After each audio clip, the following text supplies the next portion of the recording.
Assalamualaikum, selamat sejahtera to all Malaysians and a very warm welcome to all our attendees from all over the world. Thank you for your interest and thank you for joining us. This is the MIHAS Knowledge Hub and we are very glad to host all of you here today from so many countries. We have put together a lineup of distinguished experts as we start conversations and connections across multiple sectors and disciplines on key drivers of the halal economy and export opportunities moving forward. We hope the sessions inspire new business ideas and bring real development and immediate activation.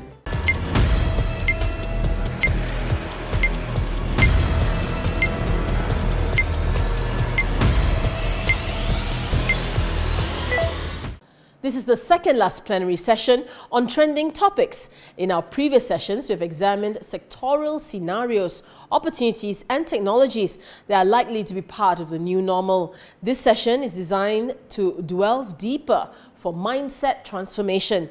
It is now my pleasure and honor to introduce the moderator for the session, Dr. Shahreen Madros, Adjunct Professor at the UKM Graduate School of Business and former Chief Executive Officer of MATRADE. Dr. Shahreen will be introducing the very distinguished panel of speakers and leading the session on thriving in the era of disruptions, where we look at strategy executions and complexity in post-COVID business sustainability. Over to you, Dr. Shahreen. Good afternoon, ladies and gentlemen. Welcome to the MIHAS Halal Showcase. First of all, let me welcome everyone to the Malaysia International Halal Showcase Knowledge Sharing Session. This is session number 12, and the topic for this session is Thriving in the Era of Disruption. So what is this era of disruption? It is an era where globalization, rapid technology innovation, generational changes, political uncertainties, global health, and environmental tipping point are disrupting lives and the way we do business. Given these conditions and the fact that halal industry is a significant contributor to Malaysia and the global Muslim economy, how should the halal industry adapt? What can we do? This session today will discuss this interesting topic and try to understand our way forward. Now, before we begin, allow me to explain the agenda for today. We have with us three distinguished panelists to discuss the halal industry in this era of disruption. I will introduce each panelist one at a time, and then each panelist will then have a short 5 to 10 minutes time to share his personal view about the era of disruption and its impact. After all the three panelists have shared their personal view, we will then go into an open discussion involving everyone. Now, a bit of housekeeping before we start. During our open discussion, you can post your question using the chat box, and we will try our best to address it in one way or another. During the session, please ensure that your handphones are in silent mode, microphones are in mute, videos is off, given that you give your full attention so that you may benefit from the sharing. And above all else, please enjoy the session. So let's start by introducing our first panelist. With us today, we have Dato Abdul Latif bin Haji Abu Seman. Dato Abdul Latif is the Director General of Malaysia Productivity Corporation, MPC. He has served MPC for more than 37 years, and he was appointed as the Director General in 2019. Dr. Abdul Latif has a bachelor degree in economics from University of Malaya and a master's from Saitama University, Japan. You cannot get someone who is more experienced, 37 years in the government. He has been a lead assessor in the Prime Minister Quality Award, Quality Management Excellence Award, Sarawak Chief Minister Quality Award, and the Federal Secretary Award. He has since led the MPC team to improve Malaysia's competitiveness and enhancing the country's business climate through engagement with the World Bank and the respective ministries and agencies and business communities under the ambit of Bermuda, which is a special force that facilitate business. He has presented numerous papers, served as a panelist, authored articles, and chaired national and international forums. It is a great pleasure to have Dato Abdul Latif to be with us, and I will then leave it to Dato Abdul Latif to give his views on this era of disruption. Dato, the floor is yours. A very good afternoon, everyone. Assalamualaikum warahmatullahi wabarakatuh. Salam sejahtera, moderator Dr. Shahreen Madros, my fellow panelists, Dr. Rezal and Adjunct Sinan. Now, I've got 4 or 5 slides that I would like to share, which will guide my presentation. First is to brief on Malaysia's productivity growth for the last recent years, and also the role of MPC to boost productivity, especially in this era of disruption. Next slide. Now, if you look at the performance of productivity from the last 20 over years, productivity has been growing, but rather in a very, I would say, slow, right? And if you were to look at from the year 2020 and for the next 5 years, if the rate of growth were to continue, because it has been growing at 1.5, then we will be expecting to see all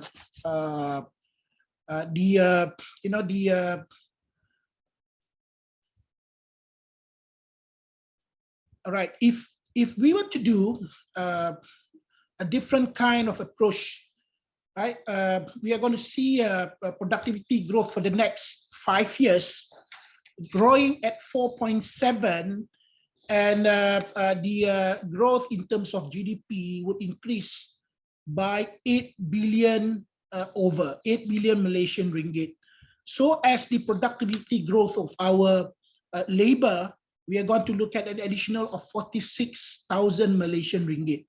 Now, you look at the green line, if business is as usual, we will not be seeing, what we call significant growth, but we like to see the 4.7, and this require a different approach, to increase productivity. We should be able to identify what are those factors and what will be the different way and approach to reach that level. Now, all these years, when we talk about productivity, we were looking very much on the programs, to develop competency, skill, knowledge, of our labor force. But since the last, umpteen years, especially the last, 20 years, when RMK 10, was being introduced, you would see that government has been giving a lot of emphasis on private, public-private, collaboration. And we have this, what we call this PPP-driven initiative, especially, I think it's what the moderator mentioned earlier, Dr. Shahreen mentioned about Pemuda. That is a special task force to facilitate business, which is being co-chaired by both the government and also the private sector. Now, under Pemuda, you've got 10 technical working groups looking into areas of doing business, right? And a lot of initiatives are being undertaken together. Issues were being brought up and addressed together, especially if you look at issues under doing business, where World Bank does a study on ease of doing business. You will see that the business cycle from starting business until closing business, issues are being addressed to ensure that the country becomes a place that people find easy and also friendly to do business. Now, as we move on, especially since the year 2017, when the government launched the Malaysia Productivity Blueprint, we see that the government has given emphasis for a private sector-driven growth, right? And we have actually identified under the blueprint 9 prioritized sectors, economic sectors, where it is private sector-driven. We have got champions, we call them productivity champions. They are appointed by the National Productivity Council chaired by the Prime Minister. Now, the champions will work very closely with the members of their own economic sectors. They will also identify issues, they identify the kind of capacity building, for workers within that sector. And at the same time, even in terms of reviewing regulations in place. So there will be the parties that will identify what are those cumbersome regulations, issues and all that, and then they will bring up to the government. Now, the role of MPC here, we facilitate, right? We provide the secretariat support. Of course, Pemuda is still there. Pemuda is public-private, partnership. We sit together and we drive, changes together. But for the productivity nexus, for the 9 sectors, it is private sector driven, right? And the champions are actually, nominated by the association themselves in that particular sector, and the government will then review, and then the appointment is made by the National Productivity Council. Now, if I may share, I mentioned about regulations, especially under this disruptive era. We have to look at whether do we have a conducive environment, for the economy to grow. If you look at the halal industry, now we want to make sure that when we have the government and the private sector together, government provides the kind of environment, they develop regulations, all right, they develop strategies on how to get the economy growing. But of course, the industries, especially businesses, will be the one that will be impacted by the kind of regulations that we have in place. So you want to make sure that regulations are not cumbersome, regulations should be supportive. But at the same time, regulation also is to ensure that we are able to diffuse, technology faster. That is why under, MyDigital, Malaysia Digital, we have been mandated, again, MPC has been mandated to ensure that we will have at least 5,000 new entrants with digital-related, businesses. We want to make sure that they can start business easily. The problem is, if you look at even under the World Bank study, starting business is one area that we need to improve. We are being ranked 120 over out of 190 economies. But one area in terms of dealing construction permit, at one time, that was 13, 14 years ago, we were ranked 130 over, but now we are the second best out of 190 economies alone. So I think we want to make sure that people find it easy to start business and to do business. And we talk about doing business, you also have to cover areas such as employing workers, building up your capital, constructing your building, ensuring you have all the logistical requirement and all that. I think that would be very much, look into the kind of regulatory climate that we have. So if we have got good climate, then of course we can accelerate diffusion of technology. At the same time, we are talking about disruptive technology. A lot of new businesses are coming up. Do we have regulation that would support, Malaysians to be more creative, innovative? So regulation should be supporting rather than hampering or disrupting, creativity and innovativeness, of our economy. Next. Now, I mentioned, about regulations. Of course, demand is something that we can create. But then again, to ensure that demands that are being created, we need to have the proper supply of goods and services. That is where the organization will need to be able, to adapt with the kind of demands, being made by, by the market or by consumers. Of course, I mentioned about planning your business. Do you have the proper system? Do you have the proper climate to support? Licenses, for example, to get you to operate. I think all of you would agree with me. Even the former Prime Minister even mentioned, to even start, hotel business, you need at one time over 200 over licenses. But now we're able to cut down. And this is where I think the so-called regulatory burden can, can be a contributing factor, or it can be otherwise. So we have to make sure that the government is able to support, right? I'm sure businesses would like to comply, but if the regime of getting licenses is efficient, I think businesses will be more than happy even to pay for whatever fees they are being charged. Capital, acquisition, hiring workers, ensuring you get, the right supply of goods, with the best supplier in place. your distribution channel, and of course, at the same time, ensuring that you're able to reach out to customers. So these are areas where we need to see, especially under the kind of environment that we are in, what more now we need to leverage on technology. Now, we are all aware that due to this pandemic caused by COVID-19, restricted movement has been imposed. At the same time, a lot of businesses, were affected. And I think that would definitely, in the long run, be detrimental to our nation's economy. But this is where, out of these challenges that we face, there is a blessing. And our observation that I think all of us would agree, that transformation has also been hastened. Transformation where leveraging on the usage of digital technology. And we have seen, companies, for example, like, Fresh Farm. They used to sell only about 300 bottles of, fresh milk. But now through technology, they're able to reach out.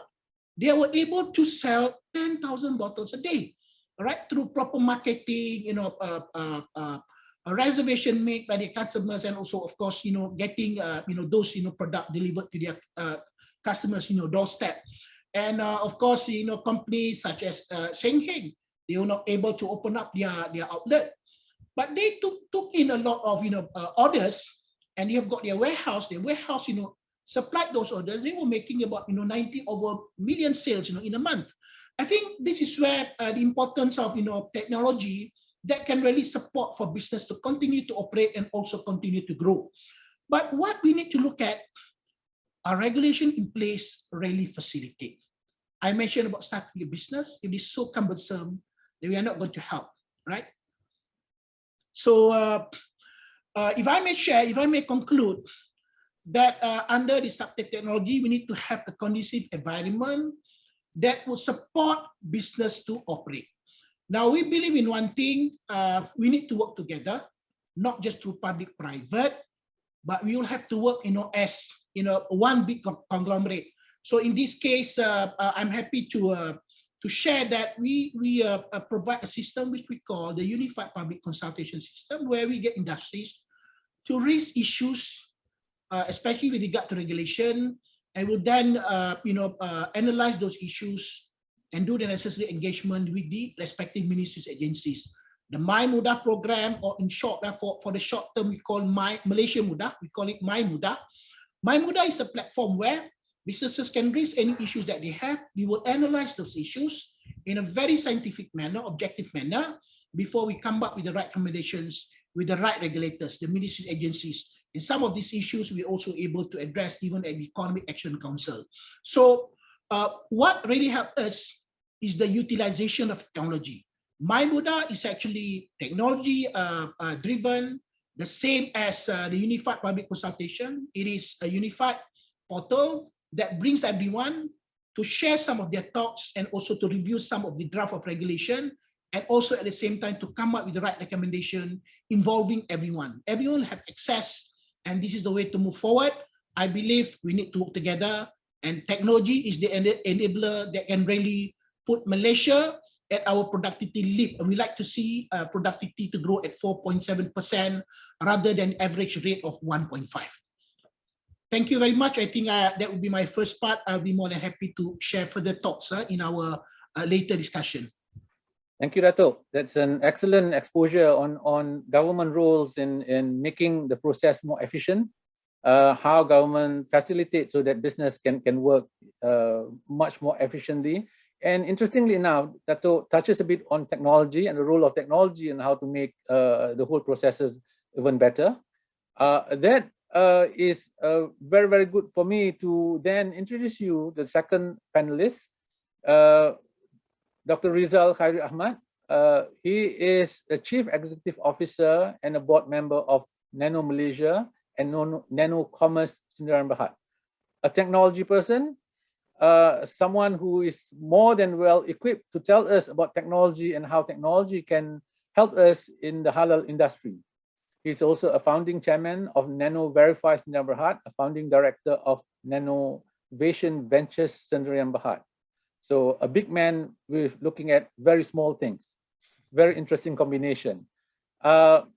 Dr. Rezal was a lecturer at University Tenaga Nasional and later on obtained his PhD in nanotechnology, electronic engineering from London Centre of Nanotechnology, University College London.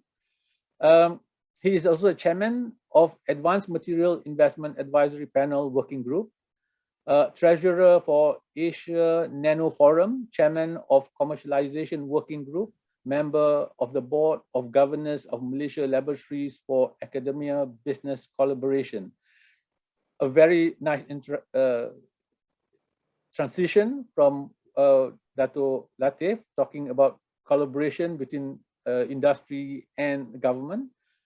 His passion now is looking at renewable energy solution. He's looking at including latest photovoltaic, hydrogen and batteries technology, and projects on Internet of Nano Things, which is really bringing us into this era of disruption. So with that, allow me to then give the floor to Dr. Rezal. Over to you, Dr. Rezal. Thank you, Dr. Shahreen Madros. A pleasure indeed to be on board here. I will give you a brief background about what we do, essentially. So I think it's an irony of ironies for a big guy like me, standing about 6'2" and looking at the smallest of things at a nanoscale, which is 1 billionth of a meter, which well, impossible for you to see it with your naked eye, right? And the term nano comes from the Greek word, means dwarf. But at the scale of 10⁻⁹ to a meter, we need specialized equipment to look at it. So for the layman or for the layperson's term, if you were to you pluck a strand of hair, you slice it 100,000 times, then you welcome to my domain, which is the nano domain. Or if you put it in an Ant-Man's term, will be the quantum mania, right? The quantum realm. That's where we play. So, but in the era of disruption, to me, fundamentally, disruption requires multi-dimensional approach as well as whole of nation. I think the recently launched policy, the 4IR policy, is evident that the whole of government is serious about tackling the era of disruption. So from our aspect at the operating level, taking the cue from Dato Abdul Latif's presentation, we have the government, we have the industry. So we expand that collaboration framework in order for us to wade through this era of disruption. We need to include other smaller players, such as the academic institutions, research institution, which will be the source of innovation, and the little guys and girls, the startup, the SMEs. So we expand from a duo or a duet, if you want to say it, we expand it into a triple helix and quadruple helix, because we're also looking at societal participation. Because under the ambit or the sector that what we call it as a halal industry, at the end of the day, is the end user that it matters. How they confidently accept the halal logo is critical. And how do we measure that? Because if you look at some of the practices done by other countries, for example in the UK, where I studied, we have multiple halal logos all over the place. One masjid will give you one halal logo, another is with one halal logo. But as a Muslim, when you're abroad, you understood that there is a faith on that logo, you understand, you accept, and you consume those meat so-called produced by those processors and whatnot, as opposed to having a centralized body. But going back to the era of disruption, where technology dictates how industry responds and change in terms of business processes, industrial processes and whatnot, apart from the whole of government approach or whole of nation approach, where we have the industry, the private sector, the government, the startup, the SMEs, the large corporation, the society, there is a need for us to look into or review the way we do things, because disruption requires us to respond towards managing the disruption, i.e., we need to have multiple scenario planning, which also compel us to create a future by design. Because in the past, there's a lot of approaches that hinges on future by chance, where you have a motherhood statement, overarching statement, which will allow the industry to grow organically. This is where a meeting point where the industry, private sector, the government, the society must meet in the middle for us to co-develop, co-design the future together where the value chain and the supply chain are being put together so that a preferred scenario or the preferred future can be realized together concertedly. And technology, as great as it may be, is an enabler to that vision, as an enabler. So from the nanotech perspective, I think Dr. Shahreen Madros in the introduction briefly mentioned about Internet of Nano Things, which brings into how we can literally track things, track and trace from end to end. From the halal perspective, from farm to fork, using connected devices, we are able to monitor the movements of halal meat. When they are reared, they are grown, they are fed, they are slaughtered, and how we push through the whole value chain through logistics, all the way it reaches to the consumer. So that's the context of which these so-called new technologies is able to seamlessly integrate it into the packaging, to the tools that requires us to process those meat.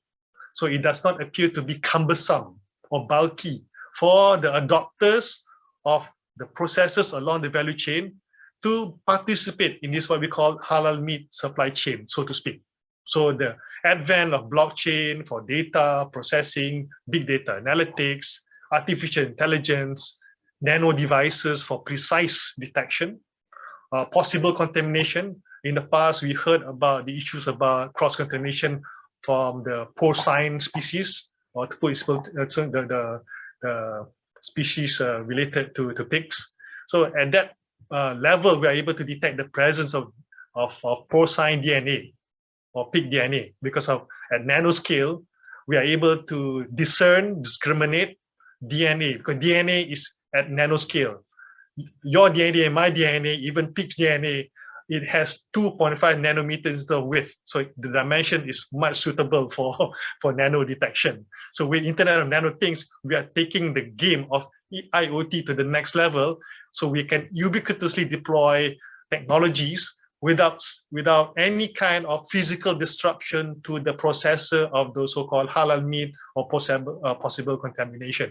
So that is the value proposition of the disruption that we are seeing right now.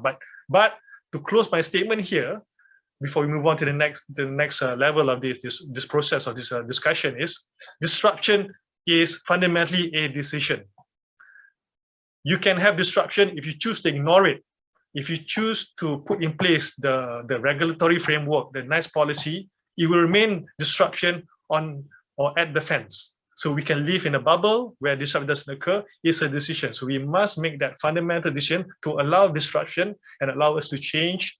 And that requires some change management that needs to be put in place. So it's a concerted effort, government, industry, society, and hopefully that will also have a positive impact to the environment with the intervention of the correct technology that put in place. So thank you. That's all I have to say for now.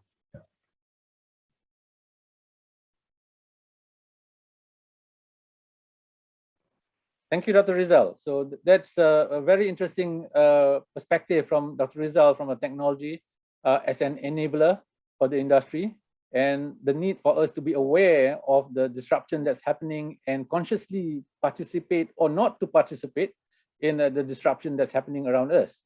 Now, with that, it's a good transition again to the next panelist. We have Encik Sinan Ismail, who is the CEO of Digital Durian. Now, what makes this interesting is, I think, from where we come from Dato Abdul Latif to Dr. Rezal and to Encik Sinan, is we are actually crossing the generational gap from Gen X, Gen Y, millennials to the Gen Z. So it's time to see the Gen Z's perspective on how disruption actually will be impacting us and how that could impact the halal industry. Now, before we go there and let hear from Encik Sinan, a bit on his background. He graduated from University of Science Malaysia in computer modeling and applied mathematics.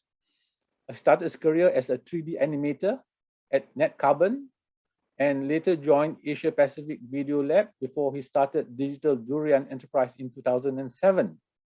Now, Digital Durian is in the business of creating multimedia content, 3D animation, e-learning, and motion graphics. Later on, it diversified into trading wedding gifts, wedding cinematography, wedding cards, personalized wedding gifts. And through that, he learned the importance of business to consumer and internet marketing.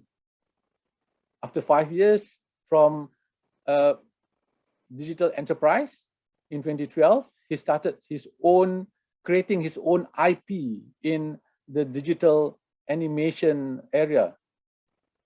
Digital Durian went on and created Didi and Friends, which now has like 3 billion views, 3.8 million subscribers on YouTube, and Omar and Hannah, which has 2 billion views and 3.3 million subscribers on YouTube. That's a phenomenal numbers. And it's also a disruption in terms of how you actually get more eyeballs, getting more attention, reaching out to the global market. By 2008, Didi and Friends is now available in 6 languages: Malay, Indonesian, Spanish, Portuguese, Hindi, and Thai. English, Vietnamese, and Arabic will be launching soon. Omar and Hannah, on the other hand, is now in more than 25 countries, including Malaysia, Indonesia, UK, UAE, Saudi Arabia, and the MENA countries. It is an interesting transition, and I would like then to give the floor to Encik Sinan. The floor is yours, Encik Sinan. Bismillahirrahmanirrahim. Thank you, Dr. Shahreen, and fellow panelists. Thank you, MATRADE and MIHAS, for inviting me. So I'll go straight in, right? Disruption. And I think it's a very healthy discussion from government to industry and now startup in a way. Even though we're not really a startup, but we still consider to be one. Disruption, let me just tie it up in a bit where what does it actually mean, right? So if you wiki it, it's disturbance or problems which interrupt an event, activity, or process. Or it can be termed in a different way: radical change to an existing industry or market due to technological innovation. So I think for me, I'm very particular about mindset, right? And if you take the point of, if disruption is disturbance, if you take it negatively, then how it's going to be hard for you to thrive in it, which is our topic, thriving in an era of disruption. So I would like to point out that disruption, we need to take it's actually for the good, right? And then it comes to my next question of, is halal industry ready to face all these challenges? Is the halal industry ready to face disruption?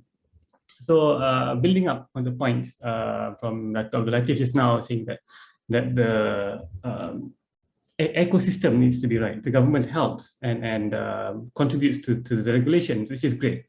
And I totally agree that co-developing and co-designing the future together, mentioned by Dr. Rezal, is super important, because those factors are super important.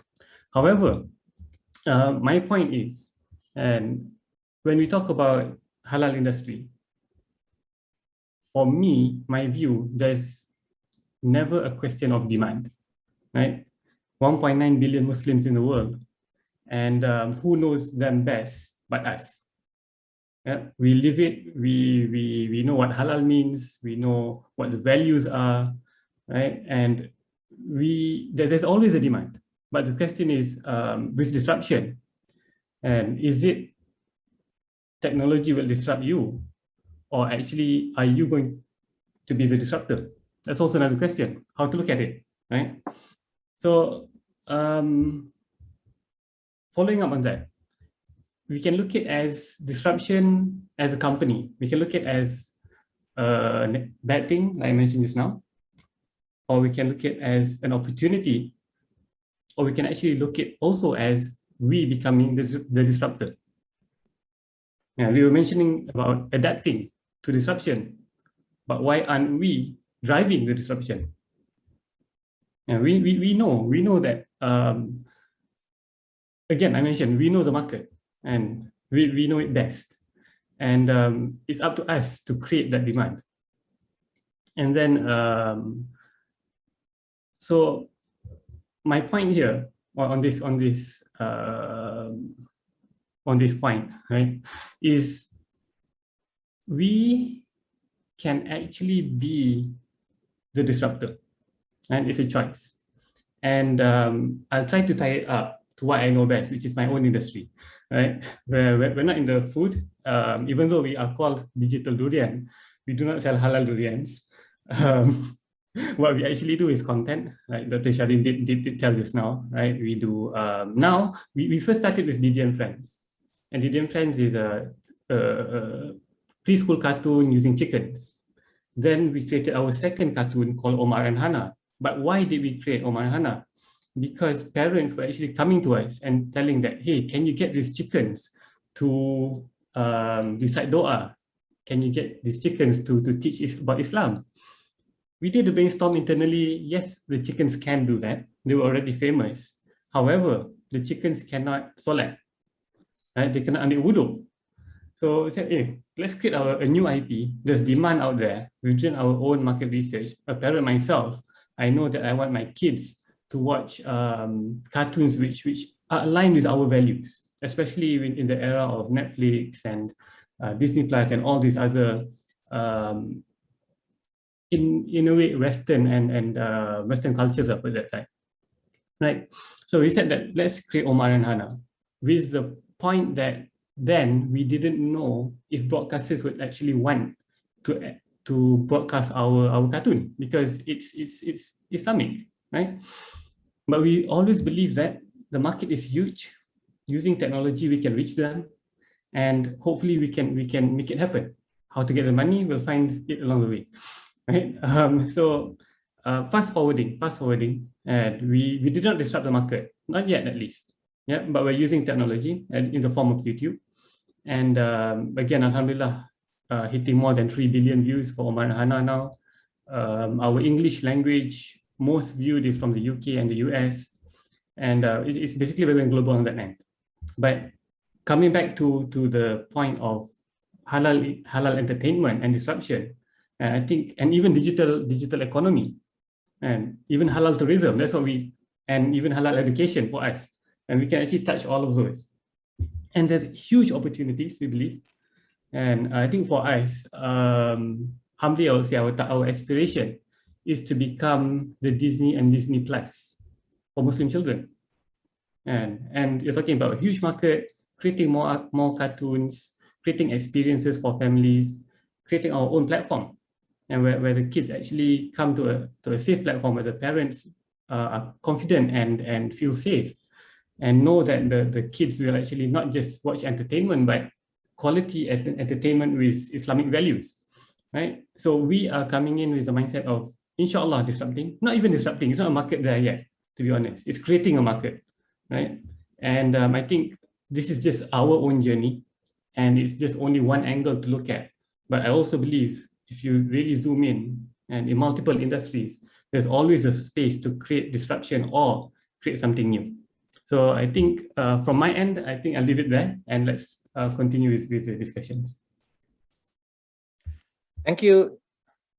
Thank you, Encik Sinan. Okay, so that brings us to the next session, which is an open discussion session.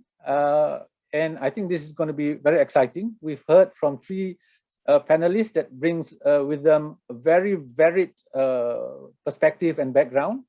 We have the generational changes. We have the government looking at processes, and we look at very little nanotechnology guy, and we also have the digital space, a new generation looking at things and about to disrupt our lives in ways that we cannot imagine.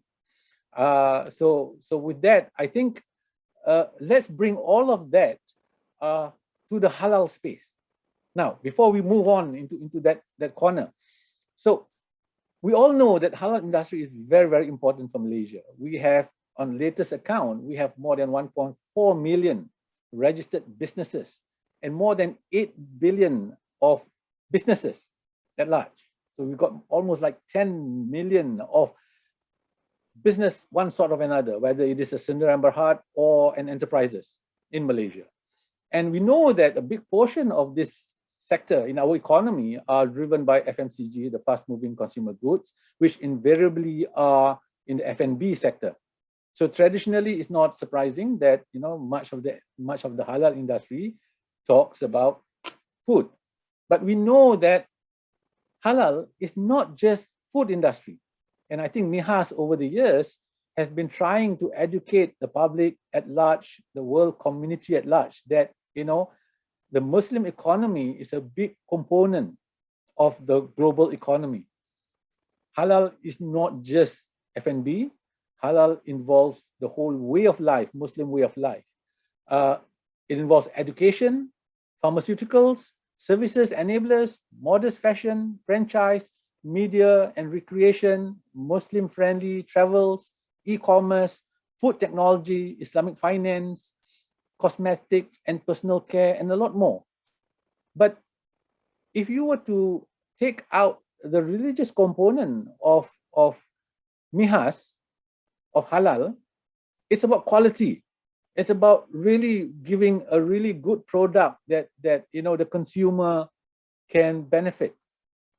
Now, to put in numbers in perspective, globally, there's about $2 trillion in terms of global Islamic consumer spending. That's a huge amount, $2 trillion. But Malaysia exports only about $10 billion. It's a small amount compared, being that Malaysia is a very big promoter of halal. It seems odd to see this disparity. At the same time, in terms of global finance, it's about 2.9 trillion in terms of global Islamic finance. Interestingly enough, from Malaysia perspective, our export on halal food is the biggest component, which is about 6 billion ringgit, followed by fashion, about 0.3 billion. Media creation is about 0.2 billion. Travel is about 0.2 billion. Pharma is about 0.1. And cosmetic is about 0.1. So this is what I would like to discuss. Why are we not able to move out despite all the disruptions? And Dr. Rezal talks about the awareness that we need to participate. I'm sure when we look at ecosystem, Dr. Abdul Latif, will say that we have the entire ecosystem to facilitate. We have the new generation coming in. So what is holding us back? What is holding our industry to go beyond, or rather to increase from that from that $10 billion to a bigger amount? What is holding us back to move into other sectors beyond F&B? Maybe can I invite first Dato Abdul Latif to give your view. What's holding us back, sir? Thank you, Dr. Shahreen. There's a question that always comes in mind. Do we really understand the requirement of those businesses out there?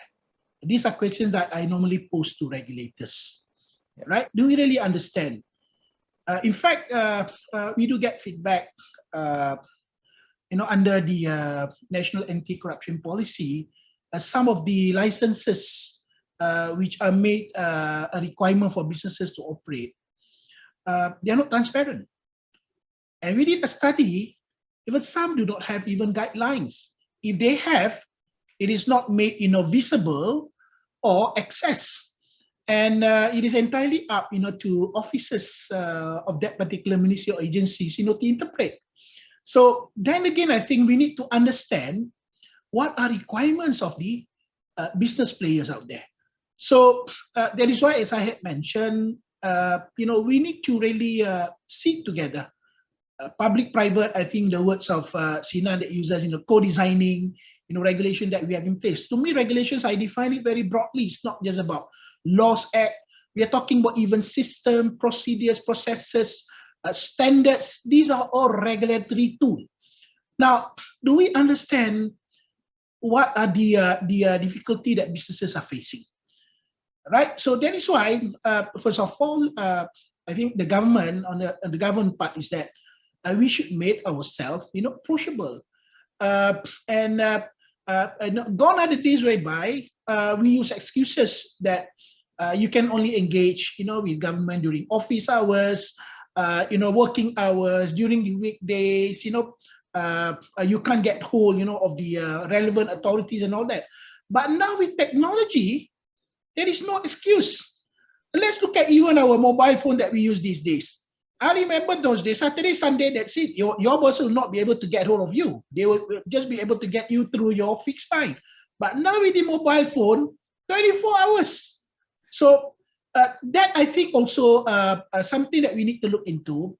I think what we need to understand is what are the difficulties that industries are facing. Dato, with that, sorry to interject you there, but you raise an interesting point where I'd like to bring Dr. Rezal in. So you talk about the need to have more understanding, you know, between whether it's the government side or the business side. There's a clear understanding. We need to work together, and technology has enabled us to be more communicating, you know, open and able to communicate better. Is there anything on the technology side you think that we are not using well enough, Dr. Rezal? Yes, I mean, apart from the examples, the hardware examples which I have expressed earlier, the nano sensors, the Internet and other things, I think when it comes to technology these days, it's essentially ones and zeros, right? Yeah, yeah, it's bits and bytes. So when you look at bits and bytes, also addressing your statement earlier before we start this free-fall discussion, what is holding us back from becoming the leading exporter of halal products?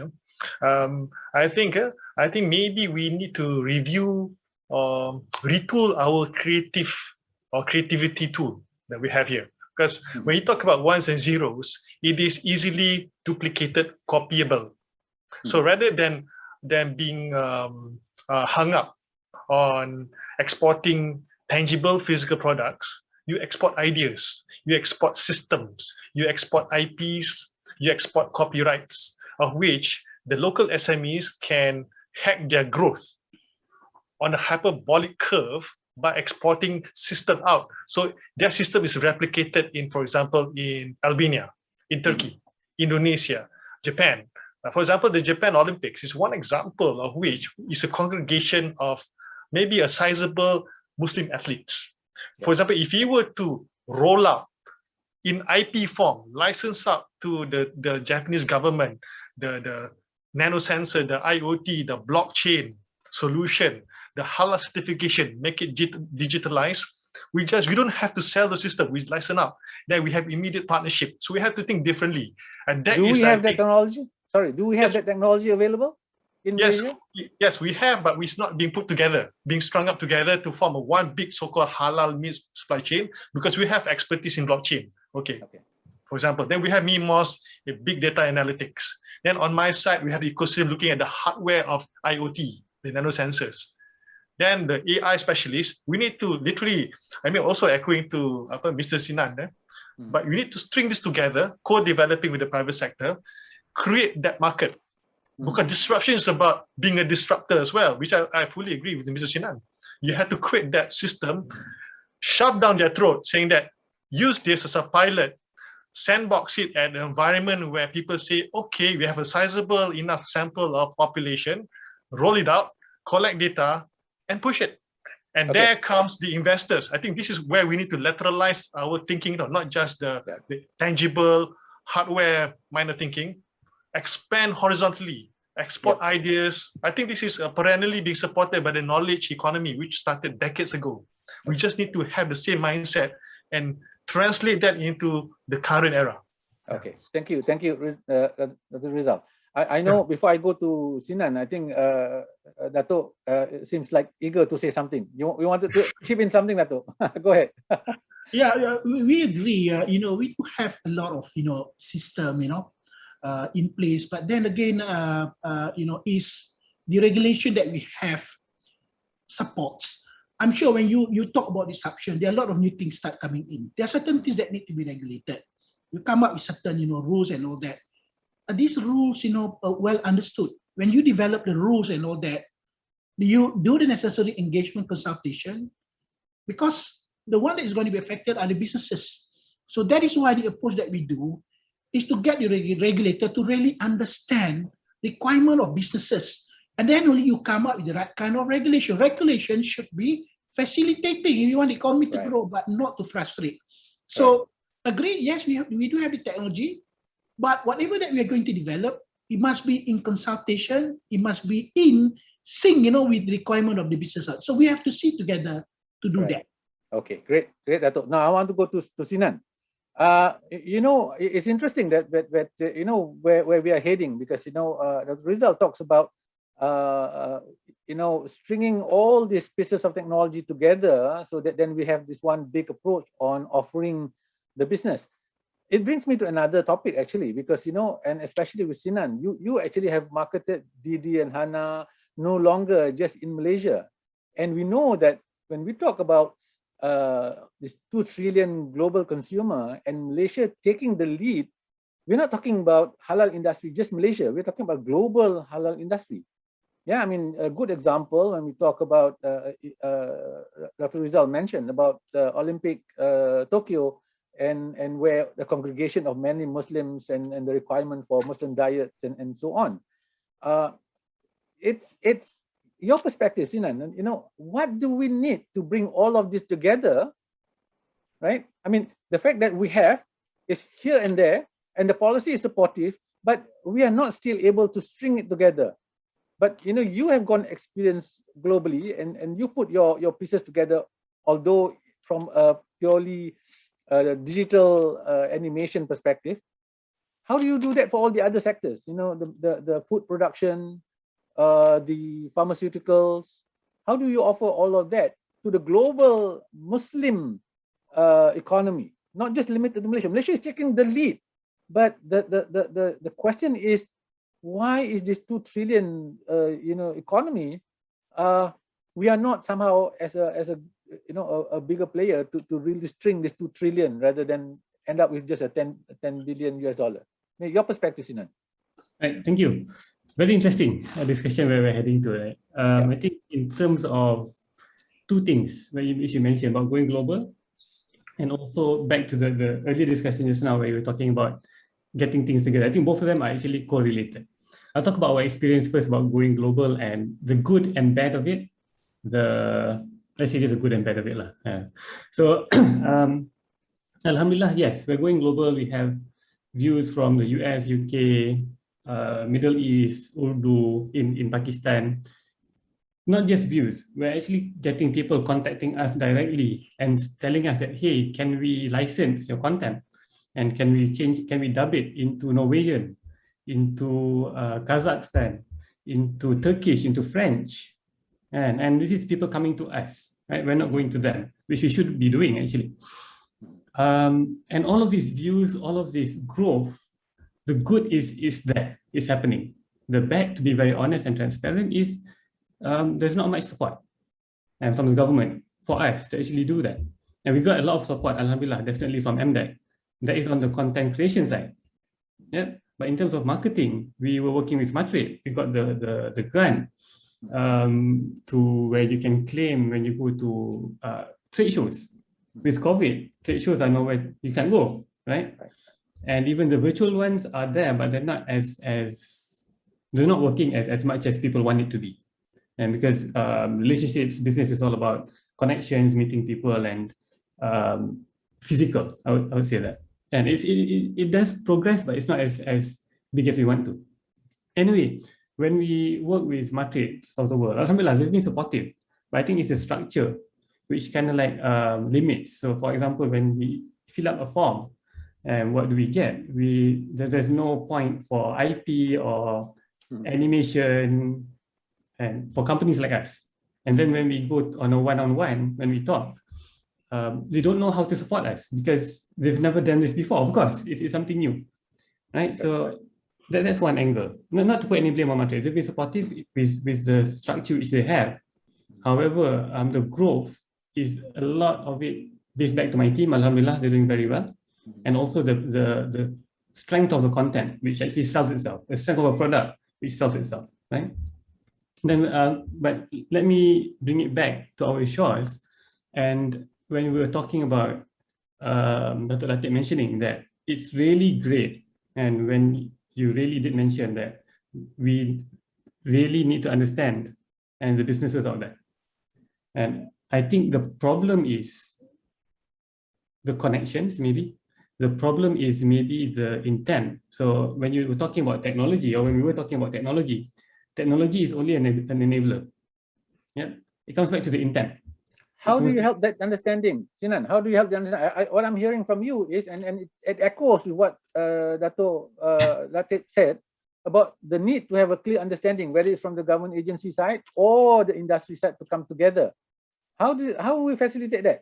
How do we clarify that so that we can, I think probably this is a nice point to we can take away from this for agencies and for industry, so that this clarity of what kind of assistance is required and how government agencies can actually help directly in terms of growing your market. Yeah, I think for me it's both ways, right? Both of us need each other, and because to grow Malaysia, to grow the economy, to grow the export.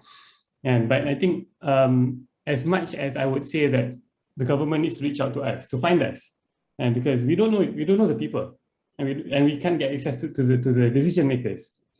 And so that's our challenge. Isn't that the challenge here? Because imagine, I can imagine here, right? I mean, for a government agency, with MATRADE, MPC, whatever, right? You look out there, there's 1.4 million companies and there are 8 million more businesses.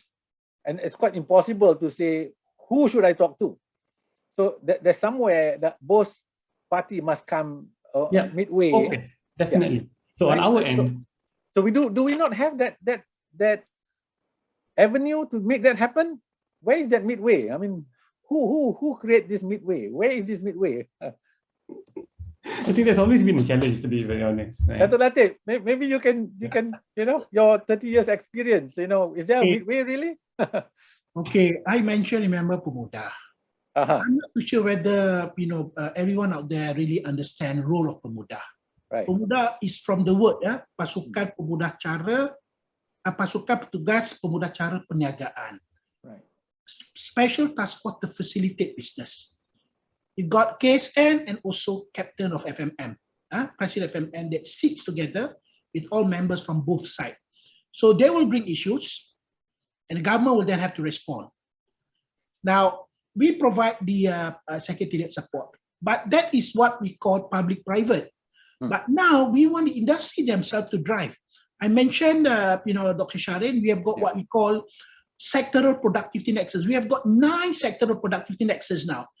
God willing, inshallah, under RMK 12, at least 3 more are going to be introduced. Now, this is going to be the platform where it's going to be private sector driven. The champion, who is also the chairman of that sector governing committee of that nexus, will be from the private sector.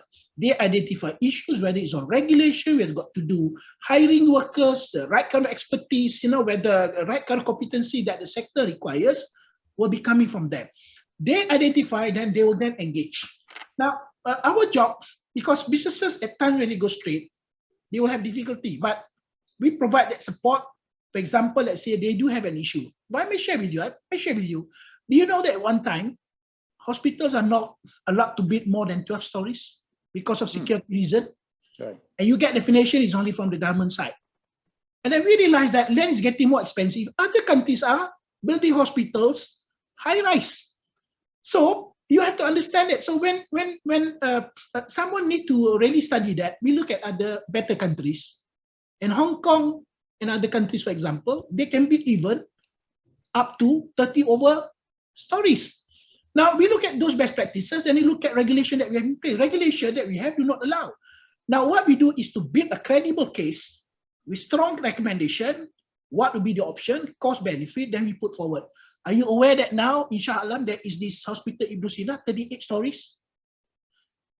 So if these are things that are not coming from private sector, government may not know, because you people are in the business out there, you are the expert. So they brought to us, we build up a case, we engage with the Ministry of Health and all the relevant authorities. Yes, we have a private hospital now, 38 stories, officiated, launched by the Sultan of Selangor. Thank you, Dato. Thank you, Dato. So there you have it. Yeah. So if I may, I'll bring it to you, Rezal. I'm going to come to you. I'm going to bring you in. So here it's interesting because to all listeners out there, there is a Pemuda where industry can come in and drive, and this is where I think the common point that people need to know. But I like to bring to Dr. Rezal here because where is the leadership in all of this? Where is the leadership? Because we're seeing the transition here. We're seeing, you know, here we got a 3-generation people, and you know, there's a big gap, and the current leaders are really, you know, the millennials and Gen Y, and Dr. Rezal, you are one of those leaders in that group. What do we need to create? I mean, that's one, transparency here. I mean, there's issue on transparency. That pemuda things happen, but it cannot be just a group, but it got to be somehow communicated to the business at large. But the other component is we need more leaders like Sinan, like yourself, Dr. Rezal, and who take that leadership and say, yeah, I'm going to wait for the government to come. I will go and chase. What do you need to make that happen? So you can add your views on the earlier points and that as well, please. Yeah, please. Thank you so much. I mean, we are getting, the topics are getting interesting. I think it's snowballing into something which is from a small, nano size to a bigger agenda. But when I think I'd like to respond to also to Sinan's statement with regards to what sometimes the government agencies or the entity need to find them, right? So NanoMalaysia is a government agency. We adopted a different approach of which we proactively look for partners. So we created this Pathfinder framework, adopting the venture builder model, where we literally put all those pieces in the ecosystem and value chain to start with producer, innovator, consumer. Draw up, string up in a line to complete the ecosystem. Then we build and replicate more so that the success story can be told in a bigger way. So that our approach is, because we fancy ourselves as subject matter experts. Okay, so I have a background in nanotech. I'm running a nanotech organization. So understanding that matter, if we can replicate this so-called model into the halal industry, a halal expert who understands the technology behind halal is able to talk and say, hey, Sinan, my team has conducted a desktop research. And of all the thousands of companies that we look to, you seem to be the most suitable for us to work with because you have a certain readiness level. So we have to do some internal assessment. That requires a competency in our organization, which is much more involved. But I have to tell you, it's more tiring than the standard way of doing things, because we are getting ourselves involved with the private sector, and we're wearing the private sector hat as well to understand the pain points, forming joint ventures, business partnership, growing our businesses together. At some point, you will also herald a new era of which it will offer sustainability both for agencies and the private sector, because at some point, we need to wean ourselves from being centrally dependent on government coffers. The same can be said about agency as well. So this kind of leadership, echoing to, responding to Dr. Shahreen's statement about, this is where the Gen X, I'm a Gen X, so the Gen X, I've always had at some point to do a bit of an issue with the baby boomers to say that, okay, we can do better, it's a bit rebellious. So this is the time for the Gen X to say, to express their latent or the repressed ideas now to the fore, and saying that, hey, we can actually do things by design. We need to talk to people, be aggressive. So we are proactivity or proactive measure needs to put in place. So gone are the days, we had to just sit there and sit pretty and adopting the reactive model. Let it happen, respond. So as a subject matter expertise, you planted them in those sectors, so they become sectoral captains. They need to chart the way together with the private sector, being a disruptor as well, create that market, be a co-creator.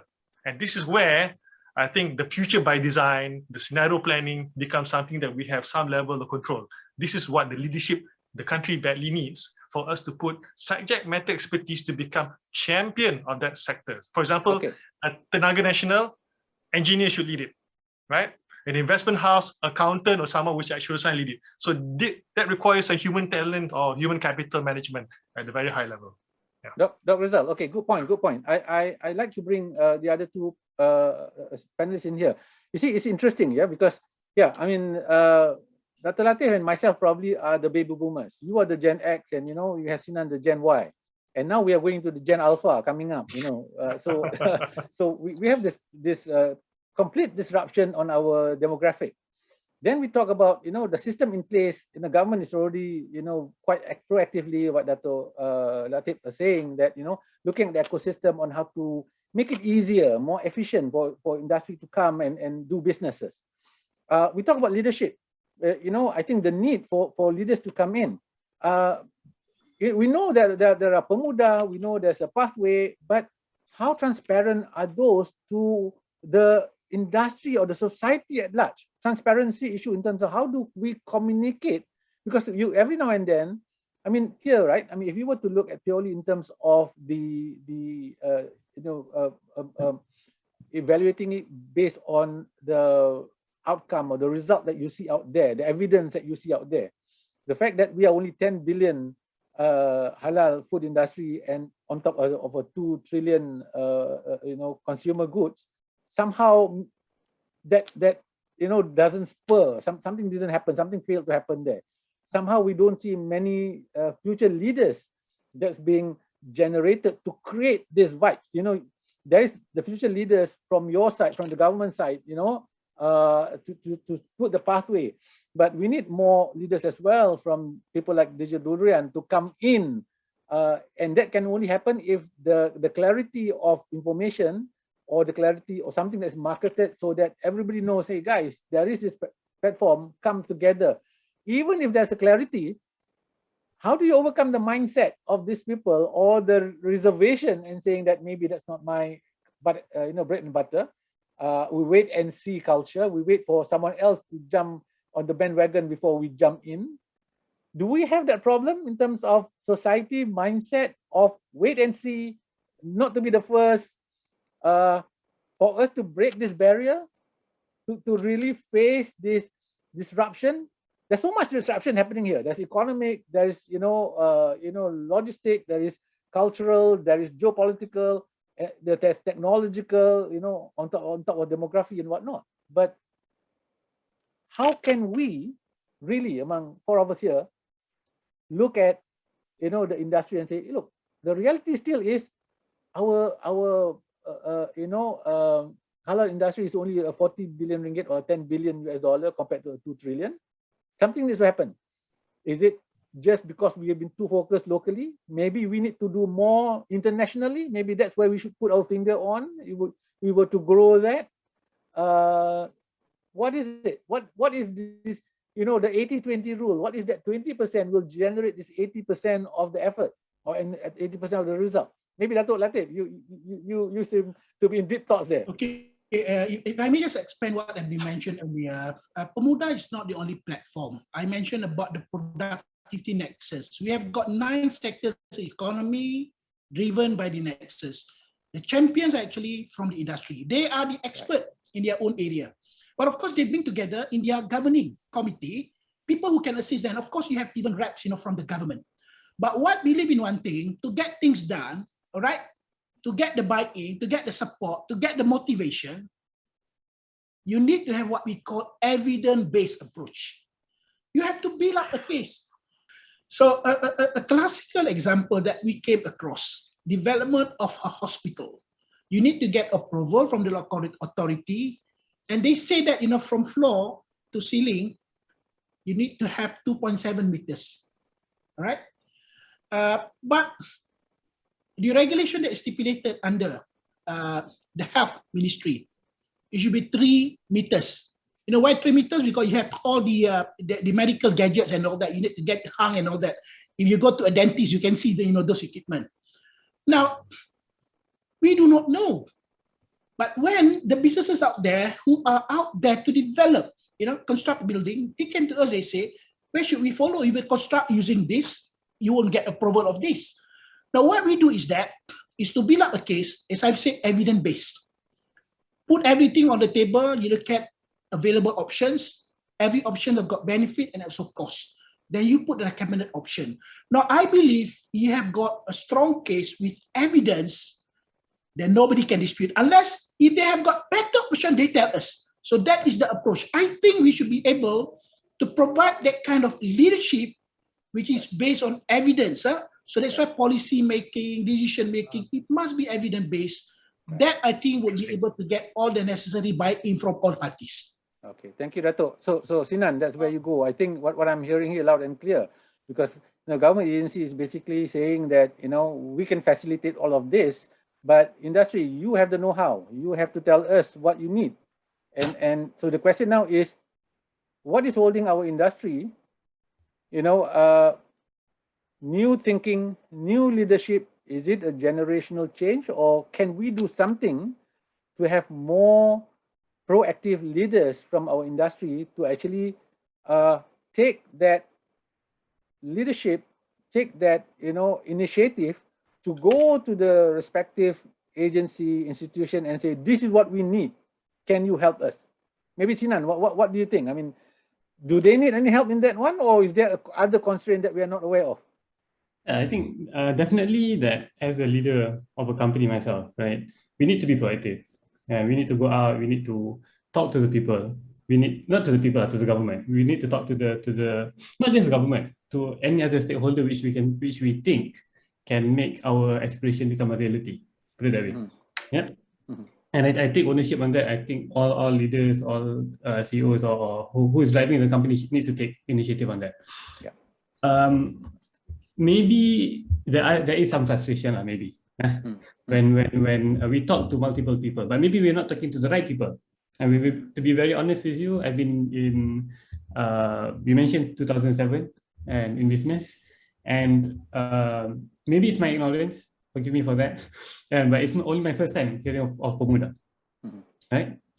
So maybe it's marketing of the platform, maybe. Okay. And maybe on one angle, it's basically us talking to, we've talked to some other government bodies, right?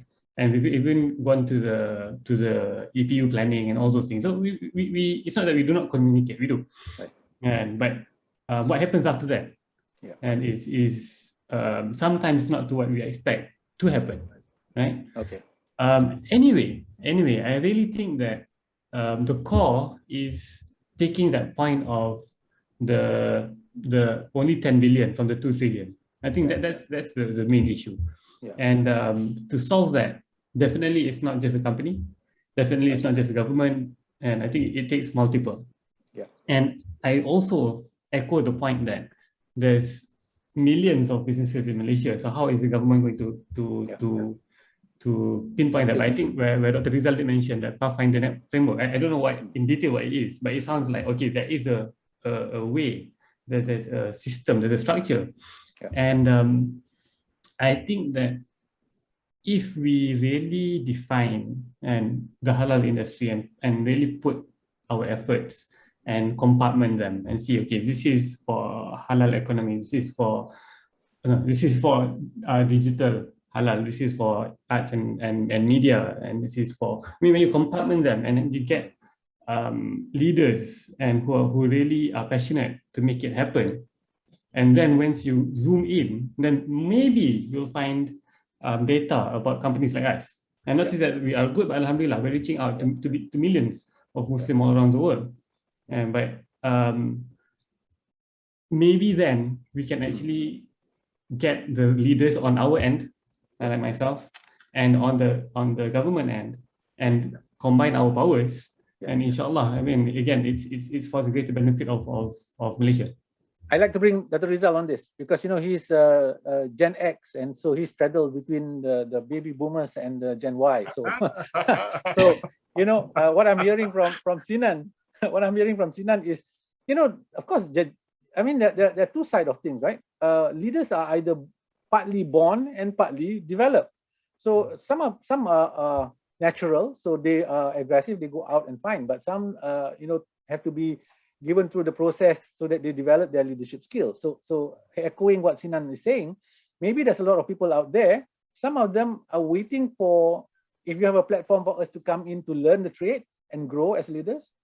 There are others who goes out and develop the platform themselves. So I think from a government perspective is to accommodate these two different groups, if you like. Yeah, the people that are trying to venture into something new. They don't understand the industry yet. They have the capacity, but they don't know what's available. So if there's a platform that allows them to understand what's available, then they discover it. That's one direction. But there's also people who, like Dr. Rezal, who, Gen X, gone through the Unit 10 and then venture out into nano tech and head organization. So your experience, you know, your experience of your personal experience of going through and then developing the whole nano industry, if you like. What is critical? How can government actually facilitate to bring more leadership forward? Well, to share, I mean, my personal journey. I started as an academic. So knowing that, thinking that was my path towards the end, right? So but what I disrupted you? Yeah, the disruption is always that nagging question with regards to there's something out there for me, but it is without a definitive statement. What is the out there part? So over the years, you have to test out your metal, try here and there. I had my own startup way back in year 2000. So it's called Malaysia Events. We wanted to congregate data from all events around in Malaysia on the web page so that people can log in and know where to go, where to buy. Of course, it failed because otherwise I'd be laughing myself to the bank. I won't be here, probably just somewhere in Hawaii enjoying my retirement. But that wasn't the case. Then I started to venture out as well, trying to seek more business. Then I realized that academic life was not for me. Then I went for various interviews, and one thing that really stung really strongly, a person said, Rezal, based on my profiling of you're more suited out there to run the business, to be entrepreneur. Don't keep yourself in the academic bubble per se. So yeah, that's a motivation. So then came the Khazanah Scholarship, which was a program that allow for you to emancipate, to grow, take the leap of faith, and break outside your comfort zone. So the keyword is break outside your comfort zone. Right. Whatever, because I've spent 9 years in academic domain, so I broke free, passed out of there, left everything behind, undertook that program, came back. When I came back, I said I did not want to be just a nanotech specialist. Rather than going back to another university, I blue shift. So the idea is you need to blue shift where you are the only person with nanotech expertise in the industry domain where there are no one to say, hey, I'm also a competitor. So you become that so-called point of reference. So you create yourself to be a unique value proposition, so to speak. So you build the whole ecosystem around you. Right. People understand your value, and you build the so-called nanotech value for the country to move forward as such. But I also want to touch on the fact that the building ecosystem as such. I would like to also promote the things that we do. I mean, not ourselves directly, but what MOSTI is doing. I think Academy of Sciences of Malaysia, they have developed this platform called iConnect. So iConnect, NanoMalaysia leads with CREST on iConnect for Industry 4.0. But Halal Development Corporation has given the mandate and funded by Academy of Sciences of Malaysia and MOSTI to lead exactly what I think what Dato, Latif and Sinan has mentioned. It's a congregation of leaders, personalities who are champions in their respective halal subdomain. They are appointed as founding members. So these founding members will provide and help to orchestrate the halal industry in Malaysia. They will solicit, congregate all the need statements in the ecosystem, and they put in place in a platform where these ideas are refined, processed, and translate into projects agreed by all. So this is where the leaders who can be processed into leaders, so to speak, the leaders with the small L into a capital L, uppercase L, processed through projects, through showing their value, then they become nationalized, and we bring up to a platform that we have people from MATRADE, people from MIHAS, from all the relevant agencies to propel it upwards to the international scene. So I think this is something that I think both the Gen X, the Gen Y, of course, the baby boomers come together where egos are being thrown out of the window, because it's all about looking at value, knowledge, facts and figures. And I think Dato, Latif, you mentioned earlier on about evidence-based. Evidence-based is there because now under the disruptive era, we have AI, big data analytics, collect those data together, congregate, so the voices of the smaller fries or smaller guys and gals can be heard because these are facts, undeniable facts, processed by clear parameters, processed, and we put forward. That would be my 2 cents. Brilliant, Dr. Rezal, brilliant. I'm gonna pull Latif on this. Interesting. There you have it. You know, for people listening, get out of your comfort zone, blue shift, move into an area where there's less competition, go into blue ocean rather than competing in a very crowded market, rather than stick in the F&B only. There's a lot of other sectors we are going out, and we should be going out. And there is a platform like what Dr. Rezal was saying, where you can gather all the like-minded people to guide you and to develop you from small letter leaders to capital letter leaders, right? So that's all in place, and I think it's good, and we need to really promote this and excite this further. But I want to bring Dato Latif on this. With all of the things that we're talking about, now we have globalization at our doorsteps. CPTPP, RCEP, we are right at the corner, because we are going to be signing RCEP off, probably in January of next year. And then the global requirement of SDG, Sustainable Development Goals, that require, your environmental, your social components, your hiring the right people, the way you treat your employee, and your governance must be in place for you, your industry, your business, halal business, to be acceptable globally. So from productivity point of view, MPC point of view, right? So if we were to develop all of this, what should they focus on for them to be a global players, no longer just looking, if we were to break that barrier from that 10 billion to the 2 trillion, I presume the logical thing is to go outwards, and globalization is pushing us. It's a burning platform. We cannot wait. It's coming whether we like it or not. It's a big truck that's coming and going to hit us right, smack. And if we are not ready, how do we tell the industry from MPC point of view how you need to be ready, what you need to be ready, because it's wake up call. Dato. You see, the word leadership is not about individual.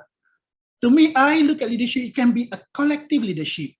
For example, when we address issues, let me just share with you the most recent case that we were able to solve, a case that was brought up, by an industry, an investor in Kedah.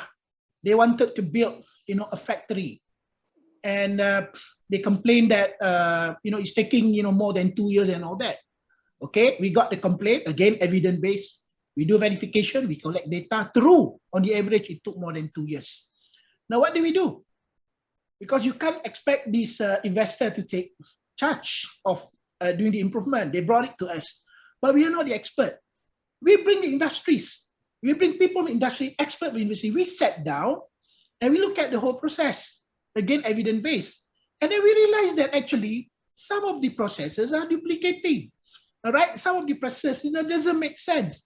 But again, evidence-based. So we start challenging. We were to do away with this particular activity. What will happen? What will happen? In the end, collectively, we together with the YDP of that local authority, with all the technical agencies, together with this investor, we sat together. We were able to cut down. Now there is already a factory, Aspen Glove, 10 months factory developed. Collective leadership. MPC just provide the facilitation, but when we presented to MITI last week, we presented as a team. We take the lead down. For your information, sir, we did not stop only at the Kulim high-tech in a park area. We got hold of the State Secretary of Kedah, because he oversees the initiative. We got it, registered with him. He is overseeing this project, and he has called up all the PBTs in Kedah to replicate this project. He's going to monitor. So it's again about collective leadership, evidence-based, you get the buy-in. So the same thing, we want to go global, Dr. Shahreen. You cannot do alone. You will have to work with everyone. You have to look at the whole value chain. You have to make sure some of those regulations need to be reviewed, because some regulations are actually restricting. Right. Feedback will only come to industries. They understand. They will tell you. So again, it's about collective that we need to do together, public, private. But to me, I feel very strongly, it should be industry-driven, because they understand business well, government facilitate. That's why I mentioned we have moved away, apart from Buddha, we have got what we call the productivity nexus going by sector. Brilliant, brilliant. Okay, so guys, it's been like more than 45 minutes. I know we can continue this until tomorrow. It's been exciting and all, but I think we're gonna spend the next 10 minutes to tie everything together and close the session. So before we do that, the word from Dato Latif, I think collective leadership, I think is so powerful. Yes, we need to somehow work together. I think collective leadership means that industry associations need to bear the work together. Association, state level, state can also collectively pull people together, you know, whether it's by industry domain or industry verticals or by regional geographical location, we can all pool resources and do things together. Now, but we have to do this because, you know, the globalization forces is not going to stop. The genie is out of the bottle. There's no way to contain it. We got to be part of this whole puzzle.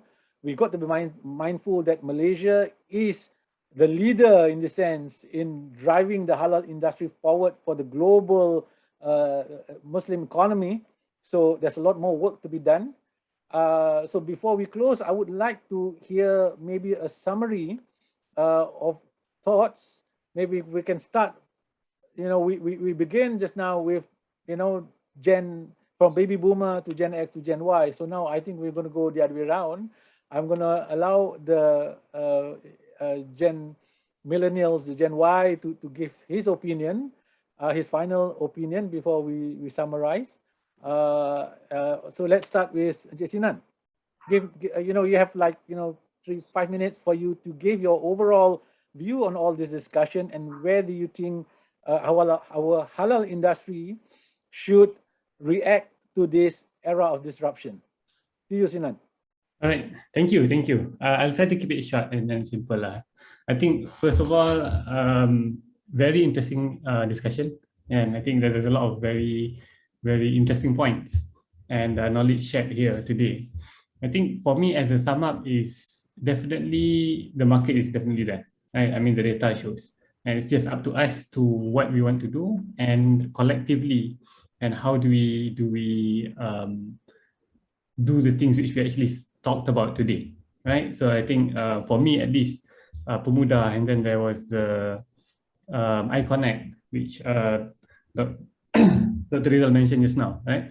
So again, there's a lot of platforms. I think the key is for us to take the key points from this discussion. I think for the industry leaders to take the key points, for the government to take the key points, and not just read, listen, and let it go. And I think if we do take conscious action, if we do take active action, I think there's a lot of things which can be changed, which Dr.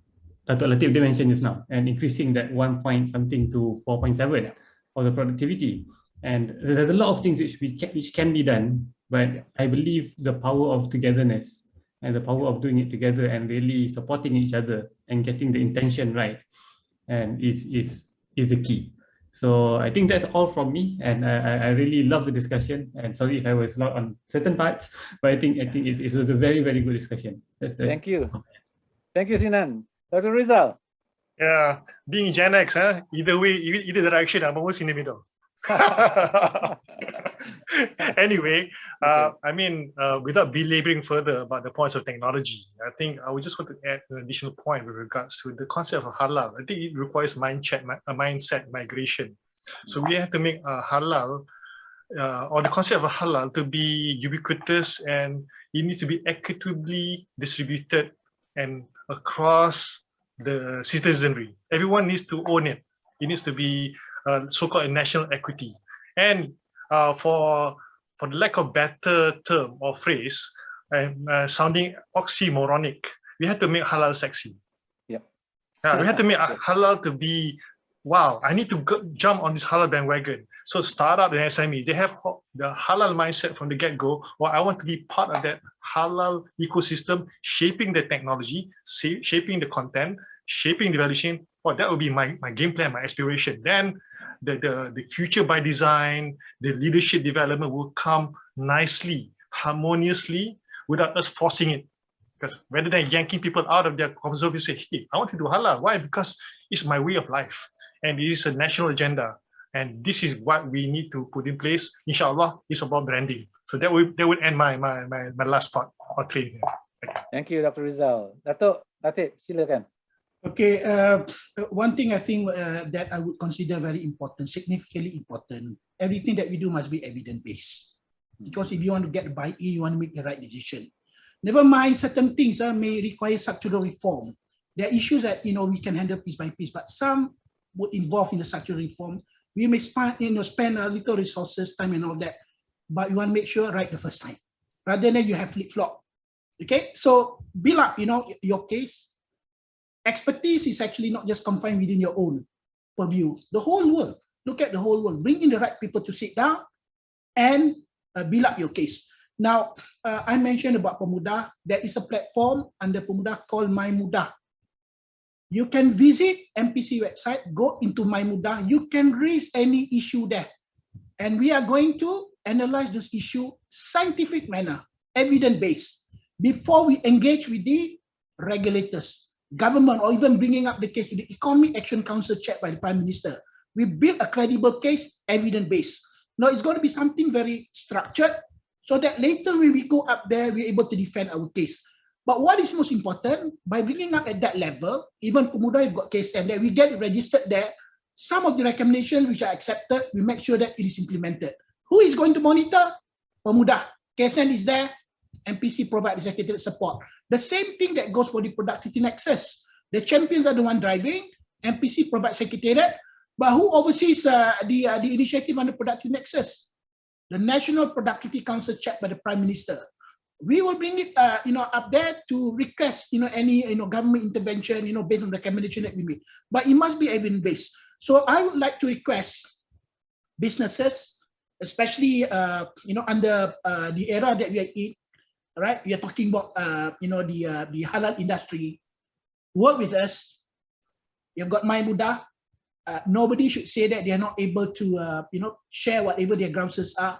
We've got the unified public consultation portal. UPC operates 24 hours.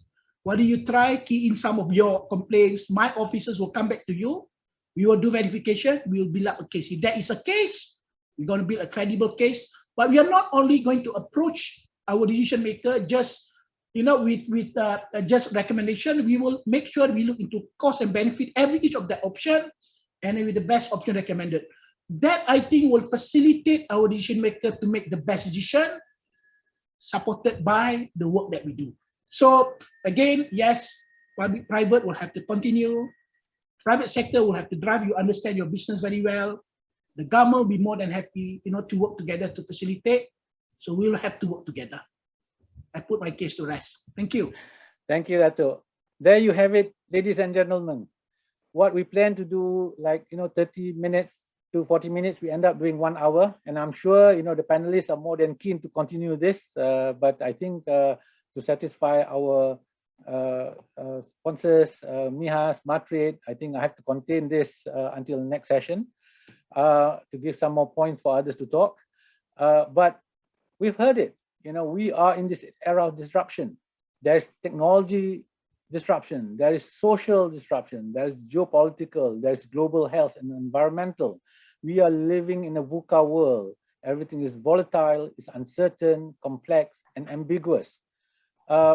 We are living in an era where, while we are so dominant in the halal industry, but yet the 2 trillion halal industry, I think, is a bigger domain for the global Muslim community to come together. Malaysia is willing to take the lead and work with all of you to really work more effectively in how we promote the halal industry. It needs leadership. It needs a lot of people working together. And I think with that note, working together in a global sense transcends race or religion. Halal offers more than just a religious perspective to food. It is about quality, it's about governance, it's about good product to the consumer. So in that sense, I think halal has a lot to offer globally, and business at large could unite us regardless whichever race or religion we come from, but we can unite together in promoting this industry and become a force to reckon. With that, I would like again thank you, Dato Abdul Latif Haji Abdul Seman, our Director General of MPC, Dr. Rezal Ahmad, CEO of NanoMalaysia, and Encik Sinan Ismail, CEO of Digital Durian. Thank you. With that, from MIHAS, God bless everyone and have a very pleasant future. Thank you. Thank you for attending the session. We hope you have found it insightful. We're taking a short break now, but please come back for our finale session on younger generation perspectives at 2 p.m. If you have further questions for the speakers, do visit them at their virtual booths for further information and discussion. In the meantime, we'd like to remind you that the MIHAS virtual platform is open day and night for you to visit at any time convenient to you. We hope you will take the time to browse and visit the many attractive exhibitors, virtual booths and programs.